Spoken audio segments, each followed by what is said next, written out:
আজকে আমি আলুর তরকারি করব। আলুটা আমি সিদ্ধ না করে আলুটা আমি ছুলে নিয়েছি। প্রথমে আলুটা আমি ছুলে নিয়েছি, তাই আলুটা এখন ছুলে এখন কাটাকাটি করে নেব। আলুটা ছোট ছোট করে কাটবো, একদম ছোট না, মিডিয়াম করে কেটে নেব। কেটে তারপরে আলুটা আমি একসাথে রান্নাটা বসাবো। এই যে এইভাবে আমি এখন আলুটা কেটে নেব।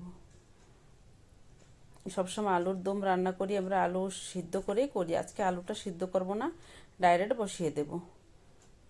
তো আজকে আলুর তরকারির সাথে করা হবে দোসা আর আলুর তরকারি। চাটনি করব না, চাটনি করার টাইম হবে না, তাই এক তরকারি দিয়ে দোসাটা খাওয়া হবে। তাই আজকে আলুর তরকারিটা এখন আমি বানিয়ে নিই, সব কাটাকাটি করে রেডি করে এখন রান্নাটা বসাবো। আলুটা কাটা হয়ে গেছে, এই যে আলুটা সব আমি এইভাবে কেটেছি। এখন পেঁয়াজ টমেটো কেটে নেব। পেঁয়াজ দিয়ে রান্না হবে দোসার সাথে, খেতে গেলে আলুটা পেঁয়াজ দিয়ে, পেঁয়াজ আদা রসুন পেস্ট টমেটো এসব দিয়ে রান্না করলে ভালো লাগে। আর এমনি আলুর দম করলে পেঁয়াজ দিই না, আমরা নিরামিষই করি, ভাতের সাথে যেটা খাই।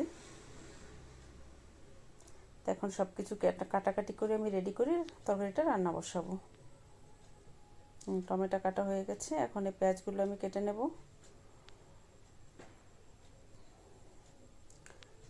পুজো সব পুজো চলে গেল, এখন আর কোনো পুজো নাই। এখন আবার প্রত্যেক দিনের মতন সব মানে সংসার ধর্ম কাজকর্ম এগুলোই করতে হবে। এতদিন একটু পুজোর আনন্দ ফুর্তিতে ছিলাম, তাই এবছর আর তেমন পুজোতে আনন্দ করা যায়নি। দুর্গাপুজোর সব বৃষ্টি হয়েছে।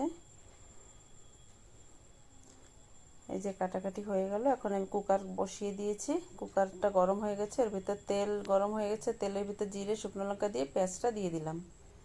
এখন এই পেঁয়াজটা একটু সময় ভেজে নেব, তারপরে টমেটোগুলো দিলাম।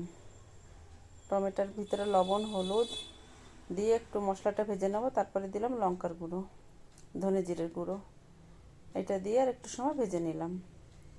বেশি একটা ভাজার দরকার নেই, কুকারে সব মিশে যাবে। এর ভিতর দিয়ে দিলাম আলুটা দিয়ে আলুটা একটু সময় ভেজে নিতে হবে। কুকারে সব মিশে যাবে, তো এরকম করে রান্না করে তাড়াতাড়ি হয়, খেতেও ভালো লাগে। আলুটা ভাজা হয়ে গেছে, পরে দিয়ে দিলাম জল দিয়ে এখন কুকারটা ঢেকে দুটো হুইসেল মারলে তারপরে যে এখন তরকারিটা বের করে দেখি কেমন হয়েছে। সব সিদ্ধ হয়ে গেছে ভালোভাবে, এখন একটু ঘুটে দিতে হবে। আলু টালু ভেঙে দিয়ে একটু সময় জাল দিয়ে একটু গরম মশলা দিলাম। গরম মশলা দিয়ে একটু 2-1 মিনিট ফুটিয়ে নিয়ে তারপরে নামিয়ে রাখবো। দেখে দোসা বসিয়েছি। দোসার ব্যাটারটা আমি আগের দিন সব বাটাবাটি করে রেডি করে রেখেছিলাম, তাই আজকে আলুর তরকারির সাথে দোসা খাওয়া হবে। এই যে তরকারিটা হয়ে গেছে, তরকারিটা দারুণ হয়েছে।